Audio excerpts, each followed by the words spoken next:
It's Roger and James here from the DisKingdom Podcast. In this episode, we're going to be talking a little bit of kind of theory here of, has the Marvel Cinematic Universe benefited from not having the Fantastic Four and the X-Men as a crutch to kind of use to boost up the movies? Because while all this stuff's been going on with Fox and different movie franchises and who owns this and who owns that, there's no doubt that really, in my mind, that by not having the X-Men primarily as a easy fix back for when they were doing the Marvel Cinematic Universe and kicking it off, that we had Iron Man and we had Guardians of the Galaxy, and they've really kind of been an Ant-Man and things like that. Had the X-Men been available, these characters might now have been given that big chance on the screen. Yeah, and we've seen this happen on the Fox side of things. They started out really strong with X-Men 1, X-Men 2. We won't mention X-Men 3, but that's for different reasons. And then you kind of get that feeling that they've been relying on Wolverine and Hugh Jackman to kind of carry the brand. Jennifer Lawrence as Mystique, also kind of carrying the brand. And we haven't seen a similar formula to the Marvel Cinematic Universe. Now, you can definitely make an argument, there are linchpin characters. Iron Man is obviously the thing that holds everything together right now. Yeah, I'll be honest. Everyone that keeps going, I have a little bit of a difficulty with this because whenever they're kind of going about like Robert Downey, yeah, okay, he's great, and it's I loved seeing him as Iron Man and stuff. Like, personally, I think maybe just the Batman zone has just made me to that point now where you can flip these characters like that now. I've had so many Batman in my life, and so many people played Superman. It's only because Iron Man, we've only ever seen one person play him on screen. And we're still in that zone where Spider-Man's the same. We've got so used to seeing one character. Same with Wolverine. We've only ever seen Hugh Jackman as Wolverine on the big screen. Whereas so many of the other characters have been done to death, and we're more used to it. And I think they're in that special zone at the minute where they're, Iron Man and Wolverine have only had one person play them on screen. Right. I'm not going to contest that at all. That's not what I was getting at, though. More along the idea of you can tell it's a Marvel movie because there is an Iron Man influence in it. Him showing up in Spider-Man Homecoming, whether or not you thought it was a good idea, firmly tied that movie to the Marvel Cinematic Universe. Having him show up in Civil War was that payoff to a decade's worth of storylines, and so on. And we've got these characters, but before we introduced to those characters, before we as a cinematic audience were introduced to those characters, you didn't necessarily know who they were. You might be familiar with the name. You might be familiar with the basic idea of the character, but you didn't really know who Iron Man was. You didn't really know who Ant-Man was. Again, Captain America, I think most people know who he is, but you don't know the themes beyond he's the patriotic character. He's the poster boy. He's the poster boy. People burst into song when he's around, and they want to go buy war bonds and join the army and be the manliest man that ever manned on the planet. But you don't actually know his stories. You don't know the things about Bucky and whatnot. So when you had the X-Men characters, Wolverine, Cyclops, the X-Men were arguably the biggest franchise that Marvel had between 1970 and about 2000, give or take. So even if you didn't know the minutia of the stories, you knew who Wolverine was. You knew who some of the core X-Men were. So they were a safe bet, which means that from a storytelling perspective, you didn't have as much to prove. No. You could rely on that name brand to get you through it. Iron Man wasn't in the same boat when he was created. Now, as you raised, you can argue how much of that was the storytelling, how much of that was Robert Downey Jr. just owning the role, that kind of thing. But they had to do something special with Iron Man, and they did. If the first Marvel movie had been, regardless of whether it existed before, an X-Men movie or a Wolverine movie, would they have had to have taken that special care to be like, we need to make this a really good movie on top of people recognizing the character. And, we could go back and forth on that, but I suspect they wouldn't have. Yeah. I suspect they would have been like, it's Wolverine. You want to go see him chop people up with his claws and stuff, and we would have gotten a much lower quality movie. I think as well as there's part of it now as well of it sets up decades, because now they can bring in all these different characters and stuff and start going down that line. But for me, it's things like Guardians of the Galaxy and Ant-Man and even Black Panther. Those are movies where I don't think they would have had to go ahead had they had other characters to go along with. And I also can't help but, Marvel are probably looking at it now going, they've had some massive success with these characters which were C-list heroes as far as the comic books were concerned before that. And now they are mainstream. Black Panther is now, he's now in that kind of special place now. This is a character which, up to a few years ago, even though he was he's been around for donkey's years, he's now mainstream. He's now a mainstream superhero.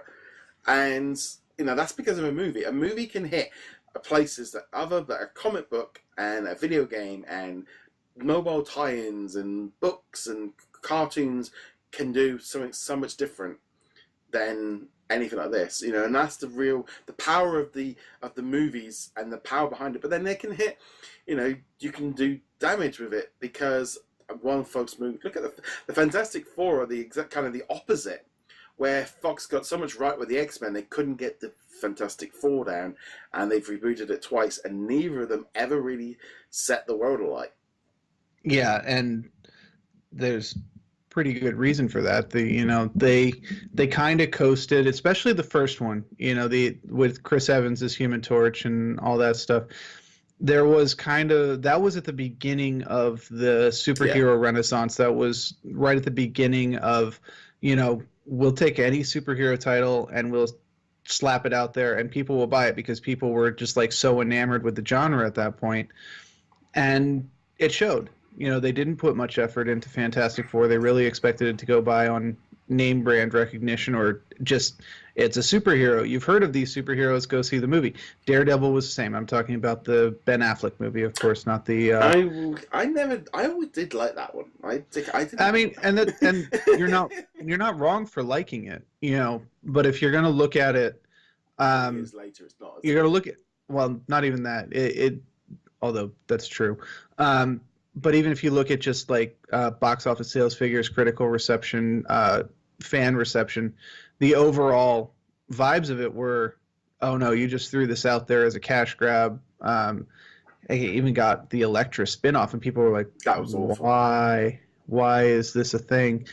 And these were all, in the build up to Iron Man, and we saw what was happening with these companies, where they were just kind of like, superheroes, throw every superhero at the wall and see what sticks, without any thought given to actually trying to make the movies any good. And it hurt them. I mean, we did get Batman Begins out of this. We got the Christopher Nolan Batmans, so there were good things, but we also got Catwoman. The movie that no one should watch ever. No, but then really before that, I mean, you look back. I always think back to Blade. Yeah. Blade was like one of the best movies from before that, and they've never really kind of tapped back into that. I mean, they did that really bad TV series that I never bothered watching. I forgot about that, honestly. But and I remember Blade 3 being the big one because it had Triple H in it. But it was this kind of thing of like, the Blade. A lot of people saying like, Blade would be a good, good Netflix series or something good to bring back to the movies and stuff, and it's that thing, I think, like you said, some of these characters, like the X-Men, they've allowed other characters room to grow by having this split. But then you look at things like The Gifted, Legion, some of these like TV shows, and it's like, this is what happens when it's all watered down, and there's not as... I wouldn't call Legion watered down. Well, but to me, Legion went so much the other way of, this is so bonkers, I just don't like it. That's more my field too. But it was like, The Gifted was very bland.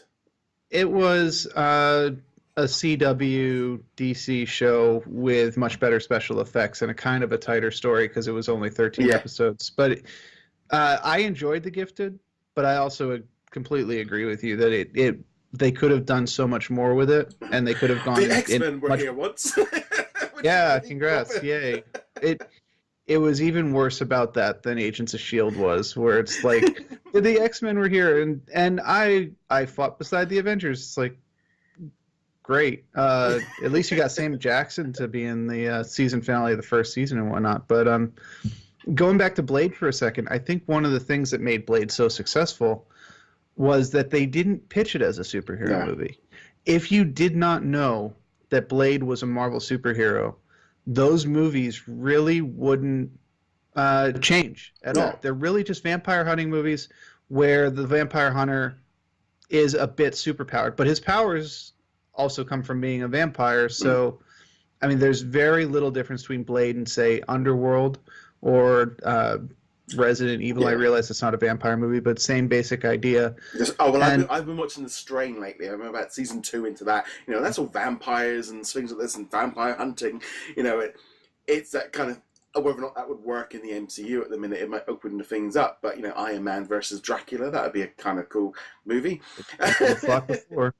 It's that kind of weird thing. I think, like you said, the not having all these like issues. It's like the Hulk with Universal, where Marvel can't make a Hulk solo movie because Universal own the rights. They own the rights to do anything they want with him in other movies, which is why he's in Thor Ragnarok and the Avengers and stuff.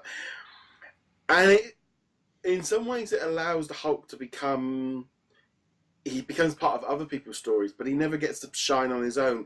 And in some ways, I think that helps the Hulk because he's a very simplistic character. I mean, I love the Incredible Hulk. That I did actually really like the Ed Norton movie. I do like watching it whenever it's on television. Or I didn't like the Eric Bana one, but but that one's not in continuity anyway. No. So, but then I always liked the Ed Norton version of it because I always, growing up in the 80s, we had the Incredible Hulk TV series on. We had, we all waited for the last 2 minutes where Lou Ferrigno would turn up. That was all we were waiting for. It was like the 18. You just waited for the that was the talking. You didn't bother about it. It was just a bit where he would smash stuff up. Right. And I think Hulk now, whereas Hulk, he only turns up to do the damage, and I think that works best for that character.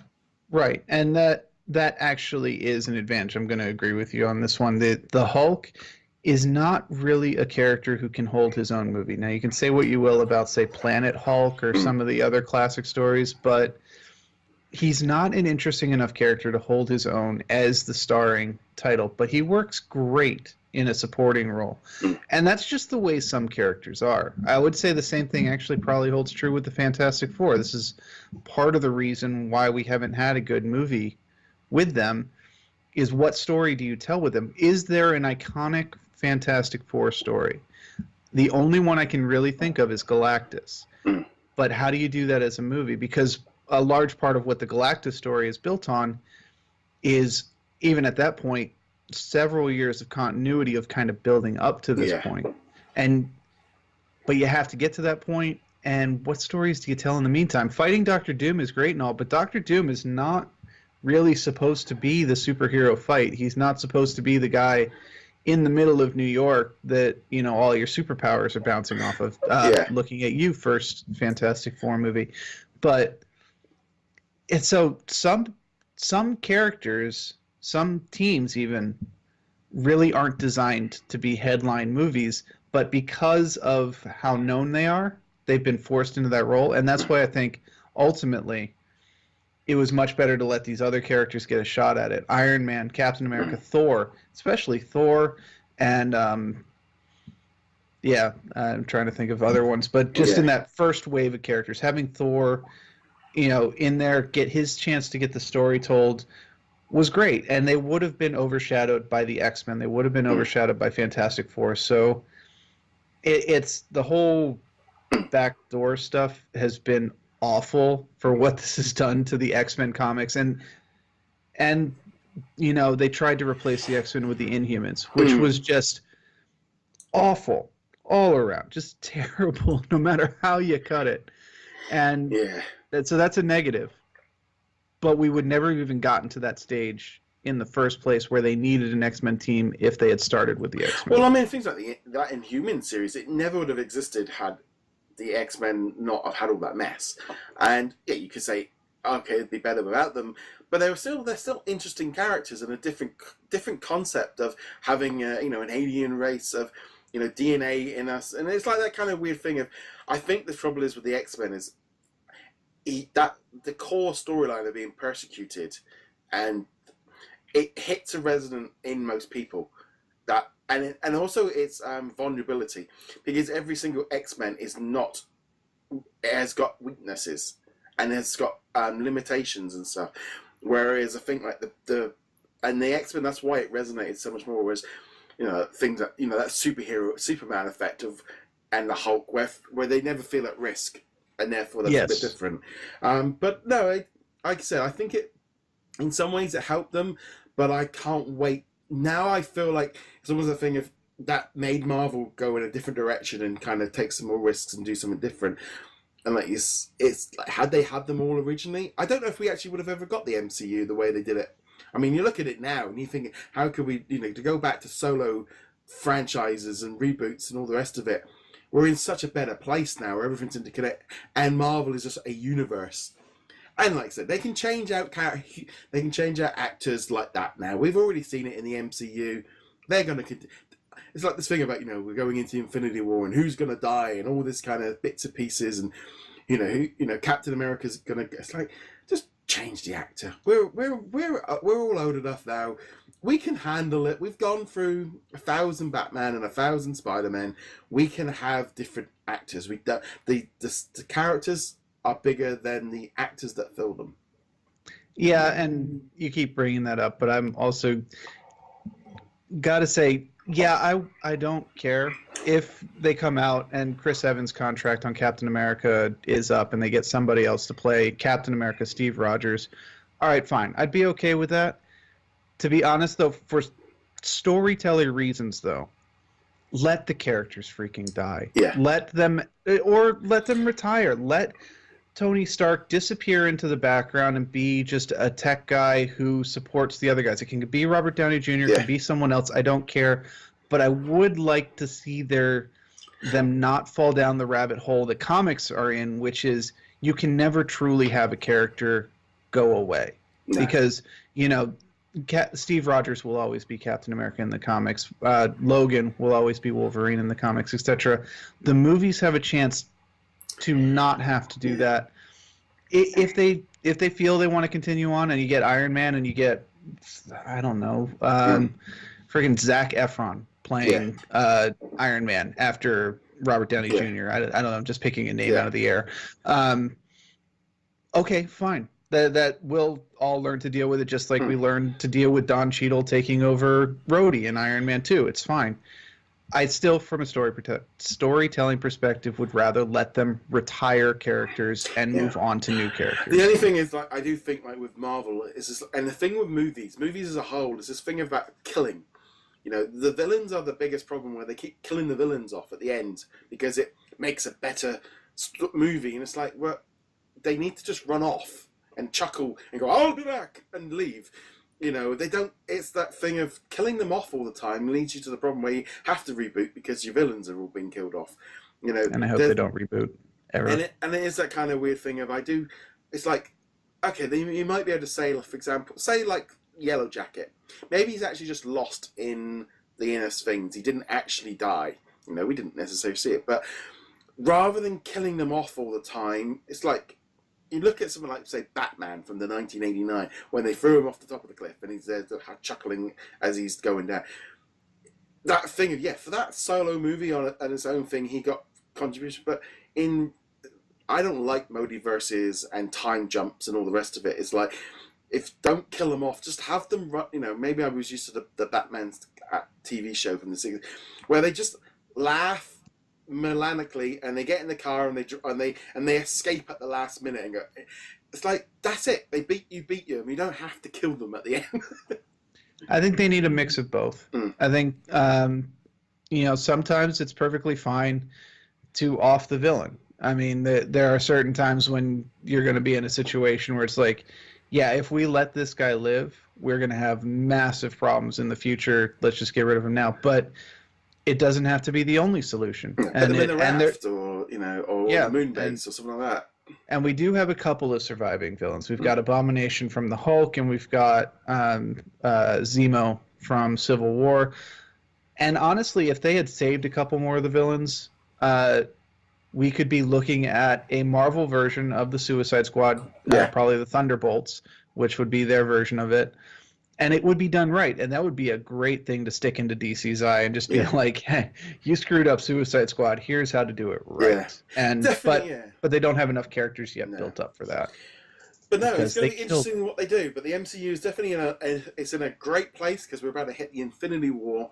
And I think there's a lot of excitement, because suddenly everything's coming in from the other line, and I think the X-Men they're at a point now where everyone's like, yeah, you did really good with it, and then you kind of messed it up a bit, and then you've watered it down, and now please reboot it. And Hugh Jackman can't go on forever. He had to be given. Well, he's already said he's not. Yeah, he physically can't do it for much longer, and we need someone new. Just get someone new. Honestly, if and when they bring the X-Men into the MCU, don't introduce Wolverine right away. Actually, you know what? We're going to save that for another time. I think there's plenty of conversation potential in that. So sorry for the teaser, but we're going to let that one kind of hang. Yes. And on that note, guys, let us know in the comments below or on social media what you guys think of our comments on this one, because we've been all over the place. But it's just a bit of a random discussion. Let us know. Check us out over at DisKingdom.com. You can follow, subscribe on whichever video or audio platform you are watching or listening this on. Go check us out as well over the website. James, where can they find you? Find me at HeroicLegacy.com. On that, guys. See you guys soon. Laters. Later.